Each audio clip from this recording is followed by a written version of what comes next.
Charger ரிலேட்டடான videos பார்க்குறதுக்கு first நம்ம சேனலை சப்ஸ்கிரைப் பண்ணுங்கள். கிரிடியை ஓப்பன் பண்ணுங்கள். இம்பார்ட்டன்ட் அனௌன்ஸ்மெண்ட் பேன் பண்ணிட்டாங்க. No problem. அப்படியே மினிமைஸ் பண்ணுங்கள். ப்ளே ஸ்டோர் ஓப்பன் பண்ணுங்கள். இருக்கவே இருக்குது மலேசியா VPN டவுன்லோட் பண்ணி இன்ஸ்டால் பண்ணி ஓப்பன் பண்ணுங்கள். டேப் டு கனெக்ட் கிளிக் பண்ணி கனெக்ட் பண்ணிக்கோங்க. 12 மணி ஆச்சு. நீங்க முழிச்சிட்டு இருக்கீங்க. அவ்வளோதான், கனெக்ட் ஆகிடுச்சா? அப்படியே கிரிடியை ஓப்பன் பண்ணுங்கள். சாரி ஃப்ரெண்ட்ஸ், நெட்டு கொஞ்சம் ஸ்லோவாக இருக்குது, மன்னிச்சிருங்க.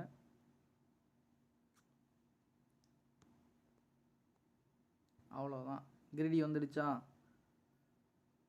பிஸ்கட் அடிச்சிருக்கு பாருங்கள். கிரிடி மட்டும் இல்லை, எல்லா கேமும் வரும். ஸ்லாட் மிஷின் ஓப்பன் பண்ணுவோம். நெட்டு கொஞ்சம் ஸ்லோவாக இருக்குது, சாரி மன்னிச்சிருங்க. ஸ்லாட் மிஷின் வந்துடுச்சா? அதுக்கப்புறம் லக்கி டைஸ் ஓப்பன் பண்ணுவோம். லக்கி டைஸும் ஒர்க் ஆகுது. இந்த வீடியோ பிடிச்சிருந்தா லைக் பண்ணுங்கள். கிரிடி விளையாடுறவங்க எல்லா ஃப்ரெண்ட்ஸுக்கும் ஷேர் பண்ணுங்கள்.